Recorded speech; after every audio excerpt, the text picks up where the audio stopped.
अस्सलाम वालेकुम जी। आज का हमारा टॉपिक है स्पूटर डेपोजिशन टेक्निक। ये बुनियादी तौर पे फिजिकल वेपर डेपोजिशन का ही मामला चल रहा है। अब हमारे पास उसकी एक दूसरा तरीकाकार आ गया जिसे हम स्पूटरिंग भी आम जुबान की ये टेक्निक्स हैं। इसके एडवांटेज क्या हैं, डिसएडवांटेज क्या हैं, कौन से पैरामीटर इफेक्ट करते हैं, वो सारा आज के मामलात में देखेंगे। तो स्पुटरिंग जैसे मैंने कहा फिजिकल वेपर डेपोजिशन है जिसमें वैक्यूम जो आपका प्रोसेस है आप उसे यूज करते हैं थिन फिल्म को डिपॉजिट करने के लिए किस पे, सबस्ट्रेट पे।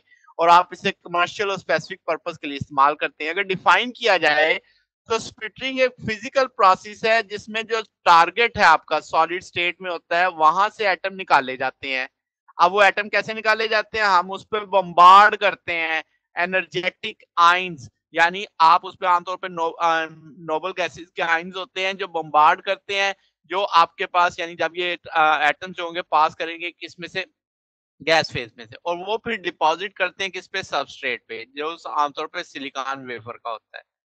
अब स्पुटरिंग जो होती है वो आम तौर पे होती है जब आयनाइज गैस मॉलिक्यूल को आप यूज करते हैं एटम्स को डिस्प्लेस करने के लिए किसी टारगेट मटेरियल से, यानी एक टारगेट मटेरियल है वहां से आपने एटम निकालना है। अब उसके निकालने के लिए आपने यूज करनी है आयनाइजेशन, आयनाइज गैस। ठीक है, जैसे मैंने पहले कहा इनर्ट गैस होती है। तो ये जो एटम होंगे तो आपके पास जिनका बॉन्ड होगा एटॉमिक लेवल पे सबस्ट्रेट पे, यानी जो एटम निकलेंगे अब वहां से डिस्प्लेस कर लिया, वो एटम जाएंगे किसकी जानी, सबस्ट्रेट पे, वहां पे बॉन्ड बनाएंगे और थिन फिल्म क्रिएट करेंगे।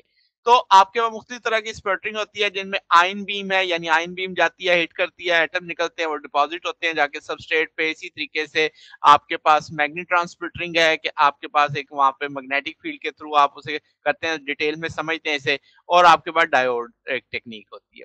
तो डीसी डायोड स्प्लिटिंग में क्या होता है, बड़ा सादा सा मामला है कि आप एक नेगेटिव पोटेंशियल डिफरेंस लगा देते हैं हाई 1000 वोल्ट के करीब, किस किस के बीच में, टारगेट और सबस्टांस के बीच में। ठीक है, जैसे आप देख सकते हो इसे कैथोड और एनोड बना दिया है। ठीक है, तो अब आप यहाँ पे एक यानी रेयर फील्ड आर्गन एनवायरनमेंट देते हैं। ये आप देख रहे हैं आर्गन आ रही है, साथ में O2 आ रही है। अब क्या है जनाब कि ये जो इलेक्ट्रॉन रिलीज कर रहे हैं हम टारगेट से, जो आर्गन हिट कर रही है उसको, जैसे आप यहाँ पे देख सकते हैं, तो आयनाइज कर रही है। ठीक है, और अब आपके पास क्या हो रहा है कि ये एक पॉजिटिव चार्ज है, ये पॉजिटिव है, तो अब आपके पास यहाँ से ये एक्सेलरेट करेंगे टुवर्ड द टारगेट। अब जब ये टारगेट की जानिब जाएंगे तो स्ट्राइक करेंगे वेरी हाई एनर्जी, और वहां से एनर्जी वहां से यानी टारगेट मटेरियल को रिलीज करवाएंगे। अब क्या जनाब, जो डायोड स्पुटरिंग है इसमें आपके पास हाई प्रोसेस प्रेशर चाहिए होता है, क्योंकि इलेक्ट्रॉन फॉलो करता है शॉर्ट डायरेक्ट और रूट मैटर टू एनोड। ठीक है, जैसे आपके पास, तो अब जो सबस्ट्रेट की जानिब, तो प्रोबेबिलिटी होती है कि इलेक्ट्रॉन स्ट्राइक करेगा किसी भी आर्गन एटम से जो वहां पे अंदर मौजूद होगा। तो ये कोलिजन क्रॉस सेक्शन इसका रिलेटिवली लो होता है जब आप high vacuum pressure, high pressure create कर देते हो।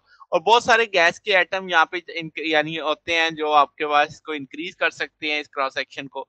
तो इसका मतलब ये हुआ कि जो स्पूटेड मटेरियल है वो बहुत सारी कोलिजन्स के थ्रू होता हुआ जो गैस एटम से होता है, तो बहुत ये अमाउंट ग्रेटली रिड्यूस कर जाती है जब तक वो सबस्ट्रेट तक पहुंचता है।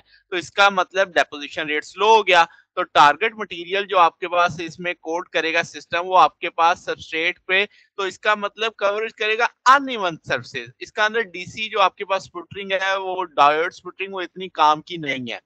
तो फिर फायदेमंद कौन सी है, मैग्नेट ट्रांसपोर्टरिंग की बात करें तो मैग्नेट ट्रांसपोर्टरिंग में क्या होता है, सबसे कॉमन यही इस्तेमाल होती है स्पोर्टरिंग में अंदर। अब आप क्या करते हो कि आप एक स्ट्रॉन्ग इलेक्ट्रिको मैग्नेटिक फील्ड लगाते हो, जैसे आप देख सकते हो एक मैग्नेटिक फील्ड नॉर्थ साउथ लगा हुआ है, एक इलेक्ट्रिक फील्ड भी लगी हुई दिख रही है आपको। अब यहाँ पे जो इलेक्ट्रॉन्स को ट्रैप करने के लिए मैग्नेटिक फील्ड लगाई जाती है। अब मामला तभी भी वैसे ही है, स्पुटरिंग गैस आएगी, हिट करेगी, इलेक्ट्रॉन वहां से आपको यानी आयनाइज करेगी, और वहां से वो एटम जो टारगेट मटेरियल के निकले हैं वो सबस्ट्रेट की जानिब जाएंगे। ठीक है, और उसी तरीके से इलेक्ट्रॉन वगैरह हेलिकल पाथ में मैग्नेटिक फील्ड में एक तरह से रुक जाएंगे, जो मजीद जो आयनाइजिंग कोलिजन हो रही थी उसको वो स्टॉप कर देगा। ठीक है, ठीक है। अब क्या जनाब, तो ये जो एक्स्ट्रा आर्गन आइंस है जो क्रिएट होंगे, इसका मतलब होगा कि इस कोलिजन के नतीजे में हायर डेपोजिशन रेट होगा, यानी ये जैसे टारगेट एटम है ना, ये जा रहे हैं सबस्ट्रेट की जानिब। तो इसका मतलब जो प्लाज्मा है आपके पास वो आप सस्टेन करेंगे लोअर प्रेशर पे, ताकि जो स्पुटेड एटम है वो न्यूट्रली चार्ज हो और अनअफेक्टेड हो किससे, मैग्नेटिक ट्रैप से।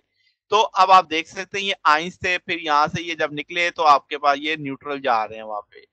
फिर क्या जनाब, आयन बीइंग स्पुटरिंग में क्या होता है कि आयन बीइंग स्पुटरिंग यूटिलाइज करती है आयन सोर्स को, जो आपके पास रिलेटिवली फोकस्ड आयन बीम होती है, टारगेट को हिट करती है तो वो स्पुटर्ड होता है, वहां से वो निकलते हैं एटम, जैसे आप यहाँ पे देख रहे हैं ग्रीन कलर में। ये आयन सोर्सेज जो होंगे कंसिस्ट करेंगे कैथोड और एनोड, इनका एक सेंट्रल एक्सिस होगा।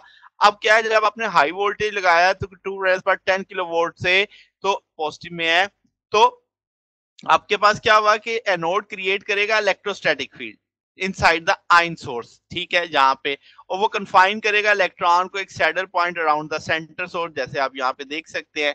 फिर जो आर्गन गैस होगी उसे इंजेक्ट करेंगे आयन सोर्स के अंदर, वो हाई इलेक्ट्रिक फील्ड काज करेगी गैस को आयनाइज करना, जिससे प्लाज्मा इनसाइड जनरेट हो जाएगा।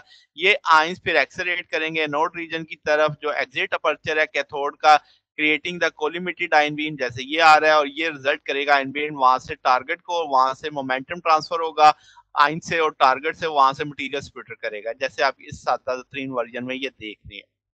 अब क्या जनाब, आपके पास कौन से पैरामीटर स्प्लिटर डेपोजिशन रेट को मुतासर करते हैं? Nature of bombarding inert gas. तो अब जितने बड़े मैस की या साइज की आप बम्बार्ड करेंगे इनर्ट गैस को, आमतौर पे तो आर्गन इस्तेमाल होती है, तो उतना हायर स्पुटरिंग होगी, यानी इसका ना डेपोजिशन रेट जो है वो डिपेंड करेगा, रिजल्ट करेगा थिन यानी रैपिड थिन फिल्म कोटिंग में। फिर आपके पास बम्बार्डिंग जो आप कर रहे हो, तो जितनी हाई बम्बार्डिंग आप प्रेशर होगा उसका, इसका मतलब higher will be splitter, higher deposition rate, और रिजल्टिंग आपकी हायर जो थिन कोटिंग होगी। स्पुटरिंग वोल्टेज, जितनी हाई वोल्टेज होगी हायर, उतना ज्यादा स्पुटरिंग होगी, उतनी ज्यादा डेपोजिशन रेट होगा, उतना ज्यादा थिन फिल्म कोटिंग होगी। अब फिल्म की क्वालिटी किससे, ये तो रेट था, क्वालिटी किससे? पैरामीटर से, जो आप सबस्ट्रेट का टेम्परेचर है। अब क्या होता है कि आम तौर पे सबस्ट्रेट को, यानी आप जो कंट्रोल करते हैं उसकी हीटिंग को, आल्सो आप वहां पे क्या करते हैं कि उसकी जो आप चेंज करते हैं हीटिंग, एनर्जेटिक जो डिपॉजिट होता है आप उसे डिक्रीज कर सकते हैं सबस्ट्रेट को बायस या वोल्टेज के जरिए। फिर आप हायर और लोअर जो टेम्परेचर है आप उसे ऑप्टिमम वैल्यू तक ला सकते हैं, वो भी रफ थिन फिल्म की वजह बनता है, ठीक है। फिर आपके पास स्पुटरिट प्लाज्मा एनर्जी है कि आप क्या करते हो कि ये एनर्जी के इंक्रीज करने से स्पुटर वोल्टेज आपके पास जो डिक्रीज होता है इंक्रीजिंग सबस्ट्रेट बायस, तो डिक्रीज आता है आपके पास आर्गन प्रेशर में। तो ये मुख्तलिफ तरह के आपके पास इसमें फिनोमेना चल रहे हैं। डेपोजिशन रेट की वजह से भी थिन फिल्म कम होती है कि कभी आप ज्यादा हो जाती है, कभी आपकी कम हो जाती है। फिर आपके पास जैसे मैं पॉइंट्स बताता जा रहा हूँ, तो सबस्ट्रेट जो 22 वोल्टेज है, ये पीछे भी इसका जिक्र किया कि आपके पास जब इलेक्ट्रॉन बम्बार्ड होंगे, आयन वहां टारगेट से फॉर्म होंगे प्लाज्मा से, तो जो सबस्ट्रेट बायस है वो आपके पास इन पैरामीटर्स को चेंज करेगा, थिन फिल्म की प्रॉपर्टीज भी चेंज करेगा। अब अगर हम एडवांटेज की बात करें तो वो एलिमेंट्स और अलाय कंपाउंड जो हम यानी इसको स्पुटेड किया जा सकता है, डिपॉजिट किया जा सकता है। जो स्पुटरिंग टारगेट पर है वो एक स्टेबल और लॉन्ग लिव्ड वेपराइजेशन सोर्स होता है। फिर आपके पास कुछ कॉन्फ़िगरेशन में जो स्पुटरिंग सोर्स होता है आप उसकी शेप को डिफाइन कर सकते हो, एक लाइन या सरफेस पे, रॉड या सिलेंडर पे। फिर आपके पास जो कॉन्फ़िगरेशन है, जो रिएक्टिव डेपोजिशन है, आप उसे आसानी से देख सकते हो रिएक्टिव गैसेस पे, यानी जो आपके पास एक्टिव होती है प्लाज्मा में। फिर आपके पास बहुत लिटिल रेडिएंट हीट यानी बाहर निकलने वाली हीट इंतहाई कम होती है। सोर्स और सबस्ट्रेट को आप क्लोज रख सकते हैं। स्पुटरिंग डेपोजिशन के लिए आपको पास स्मॉल वॉल्यूम में भी हो जाता है। डिसएडवांटेज क्या है कि आपके जो स्पुटरिंग रेट है वो लो होते हैं, बकिया जो आपकी थर्मल वेपरेशन के लिहाज से बहुत सारी कॉन्फ़िगरेशन में जो डेपोजिशन फ्लक्स डिस्ट्रीब्यूशन है वो यूनिफॉर्म नहीं होती, कहीं पे ज्यादा कहीं पे कम, नॉन यूनिफॉर्म थिकनेस वाला मामला आ जाता है। स्पुटरिंग टारगेट अमूमन एक्सपेंसिव होते हैं और आपके पास यानी मटेरियल जो है वो तो आपके पास इतना अच्छा नहीं हो सकता। तो आपके पास ज्यादा जो एनर्जी है, इंसिडेंट एनर्जी है, टारगेट से हीट हो जाती है, जिसकी वजह से उसे हटाना पड़ता है, वहां से ठंडा करना पड़ता है। ज्यादातर केसेस में जो गैसेस कंटेमिनेटेड है वो एक्टिवेट जो प्लाज्मा में होती है वो थिन फिल्म कंटेमिनेशन का बायस बनती है। फिर रिएक्टिव स्पुटर डिपोजिशन में जो गैस कंपोजिशन होती है वो आप केयरफुली कंट्रोल कर ताकि आपकी जो पॉइजनिंग है स्पुटरिंग टारगेट को ना हो सके। तो ये सारे के सारे आपके पास डिसएडवांटेजेस है। तो ये ना हमारे पास आज का टॉपिक था। अगर आपको इसमें कोई बात पूछनी हो, डाउट हो, तो नीचे कमेंट्स में पूछ सकते हैं। वीडियो अच्छी लगी हो तो वीडियो को लाइक कीजिएगा, दोस्तों के साथ शेयर कीजिएगा, चैनल को सब्सक्राइब कर दीजिएगा। अब तक के लिए इतना ही, बकिया इंशाल्लाह फिर नेक्स्ट देखेंगे। ओके, अल्लाह हाफिज।